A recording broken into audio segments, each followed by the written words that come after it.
Sir good evening sir. நான் trade போனோடனே first roll number ஆர்டராக தான் சார் போனோடனே நம்ம ஸ்பாவில் யூஸ் பண்ணுற மாதிரி ஒரு துணி நம்ம மேலே போற்றுவாங்க சார். அந்த துணியெலாம் கிடையாது. நம்ம ஆஸ் யூஸ்வலாக யூஸ் பண்ணுற வேஷ்டி அந்த இதுதான் சார் யூஸ் பண்ணாங்க. அதாவது பழைய காலத்து ஸ்டைல் மெத்தடு சார். அது ஃபஸ்ட்டு நமக்கு போத்தது இதெல்லாம் பார்த்துட்டு அது ஃபஸ்ட்டு ஒரு 3 பேர் 4 பேர் போகிறாங்கன்னா அவங்கள வச்சு டெஸ்ட் பண்ணுறாங்க சார். அது தெரியுதா போகுதான்னு சொல்லிட்டு. அதுக்கப்புறமேலு கத்திரிக்கோல் சீப்பை வச்சு தான் சார் வெட்ட சொன்னாங்க.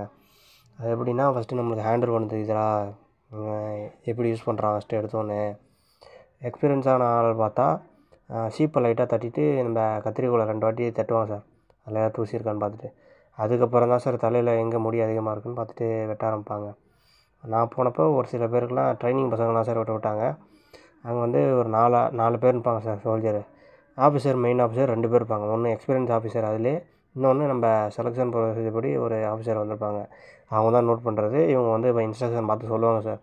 இவங்க அந்த எக்ஸ்பீரியன்ஸ் ஆன ஆஃபீஸர் வந்து பார்த்து அவங்கள்ட்ட சொல்லுவாங்க இன்னொரு ஆஃபீஸர்கிட்ட இவங்க ஓகேவா இல்லையா அப்படின்னு சொல்லிட்டு பார்த்து சொல்லுவாங்க சார். மெயினாக இவங்க 2 பேர் தான் சார் நம்மளை ஒவ்வொருத்தராக வந்து பார்ப்பாங்க சார்.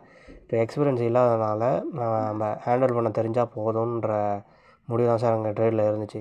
இதே எக்ஸ்பீரியன்ஸ் சர்டிஃபிகேட் கேட்டிருந்தாங்கன்னா அங்கே போய்ட்டு நம்ம ஃபுல்லாக செஞ்சு காட்டுற மாதிரி தான் சார் இருக்கும். ஷேவிங்லேருந்து நம்ம மிஷின் எப்படி போடணும், நம்ம கத்திரிக்கோல் எப்படி ஹேண்டில் பண்ணணும், எல்லாமே ஃபுல் அண்ட் ஃபுல்லு. ஏன்னா அங்கே ட்ரைனிங் வந்த முக்கால்வாசி பசங்க அப்படி தான் சொன்னாங்க சார். இப்போ அங்கே போயிட்டு கத்திரிக்கோல் சீப்பை வச்சு தான் சார் எல்லோரும் வெட்ட விட்டாங்க. ஃபஸ்ட்டு ஸ்டார்டிங்கில் சில பேருக்கு ப்ரெஷராக இருந்துச்சு. அதாவது கை நடுக்கம் ரொம்ப இருந்துச்சு. சில பேர் வெட்ட தெரியாமல் ரொம்ப இது பண்ணியிருந்தாங்க. அது எப்படி வெட்டணுன்னே அவங்களுக்கு சில பேருக்கு தெரியல. அதாவது ஒரு 2 மாதம் ஒரு 3 மாதம் ஏதாவது ஒரு சலூனில் ப்ராக்டிஸு எடுத்துகிட்டு வந்தாங்கன்னா மேக்ஸிமம் நமக்கு ட்ரேடு இருக்குண்ணா சார். எக்ஸாம்பிளை கான்சன்ட்ரேட் பண்ணிவிட்டு ஒரு 3 மாதம் தொடர்ந்து நம்ம கடைக்கு போனாலே இது கற்றுக்கலாம் சார். பார்பரை பொறுத்த வரைக்கும் நான் என்னோடய எக்ஸ்பீரியன்ஸை வச்சு நான் சொல்கிறேன் சார். 3 மாதம் கண்டினியூஸாக போயிட்டு நம்ம ஃப்ரெண்டு ஹெல்ப் பண்ணுறத பொறுத்து தான் சார் இருக்குது. ஒரு கடைக்கு போய் எனக்கு வந்து என் ஃப்ரெண்டு தான் சார் ஹெல்ப் பண்ணான். எனக்கு க்ளோஸ் ஃப்ரெண்டு சார். அவங்க கடை வச்சுருந்தாப்புல. அவர் தான் எனக்கு ஹெல்ப் பண்ணார். எல்லாத்தையும் எடுத்து சொன்னேன், கொஞ்சம் ஹெல்ப் பண்ணார். ஃபஸ்ட்டு ஷேவிங் ஃபுல்லாக நல்லா கற்றுக்கணும் சார். ஸ்டார்டிங்கில் போய்ட்டு ஷேவிங் நம்ம எந்தெந்த அளவுக்கு கற்றுக்குறோமோ அந்த அளவுக்கு நமக்கு நல்லது சார். ஷேவிங் தெரிஞ்சிட்டாலே மற்றது ஆர்வம் வந்துடும். நம்ம அடுத்தடுத்து செய்ய ஆரம்பிச்சிடும் சார். கட்டிங்லேருந்து எல்லாமே. அதுக்கப்புறம் அது சம்மந்தமான டூல்ஸ் எல்லாம் தெரிஞ்சு வச்சுக்கணும் சார். டூல்ஸ்லேருந்து நம்ம என்ன யூஸ் பண்ணுறோம், என்ன க்ரீம் யூஸ் பண்ணுறோம், ஃபேஷியல் பண்ணுறதுனால என்ன பெனிஃபிட்டு, அட்வான்டேஜ் அண்ட் டிஸ்அட்வான்டேஜ் ரெண்டுமே தெரிஞ்சு வச்சுக்கணும் சார். அதுக்கப்புறம் ஹேர் கட் பண்ணும்போது எப்படி யூஸ் பண்ணணும், ஒரு ஸ்பாவில் எப்படி யூஸ் பண்ணாங்க, ஒரு ஆஃபீஸருக்கு பண்ணும்போது எப்படி பண்ணணும், அதெல்லாம் ப்ராப்பராக ஃபுல் அண்ட் ஃபுல் தெரிஞ்சிருக்கணும் சார். அப்புறம் டூல்ஸ் நேம்லாம் கேட்பாங்க சார். நாங்கள் போன அன்றைக்கி நேரம் நிறைய பசங்க இருந்தனால டூல்ஸ் நேம்லாம் கேட்கல சார்.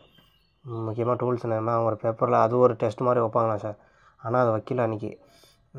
டூல்ஸ் நேம் எல்லாம் தெரிஞ்சுக்கணும், அதை எப்படி ஹேண்டில் பண்ணணும்னு தெரிஞ்சுக்கணும். மற்றபடி அவங்க அந்த கத்திரிக்கோல் ஹேர் கட் பண்ணுறது எல்லாமே அவங்க கையில் தான் சார் இருக்குது. அவங்க எக்ஸ்பீரியன்ஸ் பொறுத்து தான் சார் அது. போனோடனே சீப்பு வச்சு எனக்கு கட் பண்ண சொன்னாங்க.